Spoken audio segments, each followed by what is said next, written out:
ఉండకుండా. మా మాట అది బైబిల్ చెప్పిన మాట.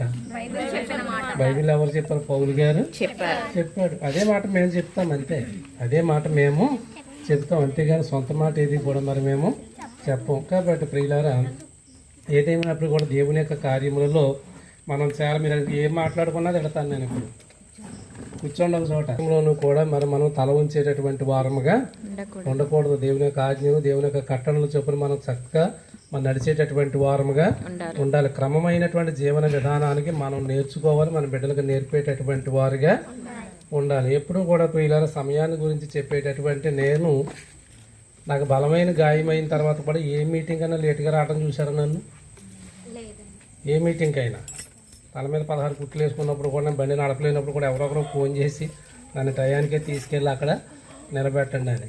అది నేర్చుకోవాలండి. ఇది మాదిరి అంటారు అనమాట. ఇది మాదిరి అని అంటారు. అంతేగాని తుమ్ము వచ్చిందండి, దగ్గు వచ్చిందండి, రాత్రి అంతా ఏదో కార్యక్రమాలు ఉండబట్టి వాళ్ళ తలపోటు వచ్చిందని అందుకే లేటుగా వచ్చాం, అందుకే ఇలా చేస్తాం, ఇవన్నీ కూడా సరైనటువంటి విషయాలు అసలు కాదు. కాబట్టి ఉన్నటువంటి విషయాల్లో ప్రియులారా, మరి ఈరోజు దురాశ గురించి మొదటి కొటేషన్ ఏం చెప్పాడంటే, నేను బాగోవాలనుకోవటము ఆశ, నేను మాత్రమే బాగోవాలనుకోవడం దురాశ.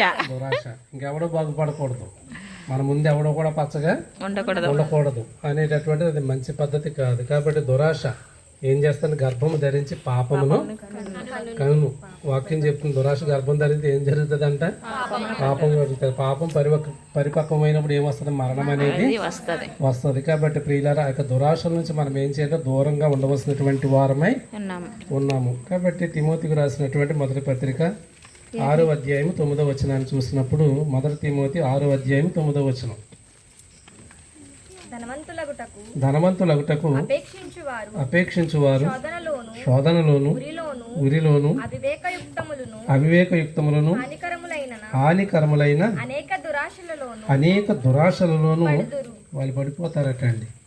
కాబట్టి ప్రియులారా, అలా పడిపోయిన వాడే ఇస్కరియోతు యోధ. అలా పడిపోయినటువంటి వాళ్ళే తీవ్రవాదులు.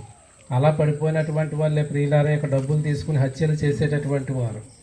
దేశము ప్రపంచం ఇలా పాడైపోవడం కలిగిన కారణం ఏంటంటే ప్రియులారా, వాళ్ళు ఏమీ కష్టపడకుండా మనం చక్కని స్థితిలోకి ఉండాలనేటటువంటి ఒక విషయం. విధానాన్ని యవనస్తులు కూడా ప్రియులారా యొక్క డ్రగ్స్కి వీటికి అలవాటు పడిపోవటం ఒకటి, వారు నమ్ముకోవటం అనేటువంటిది ఒకటి, ఈ యొక్క దొంగతనాలు చేయటం అనేది ఒకటి. చింతలపల్లిలో కూడా చూసారా, మెల్ల గొలుసులాకపోయి వాకలు తుడుచుకుంటున్నట్టు ఆవిడని.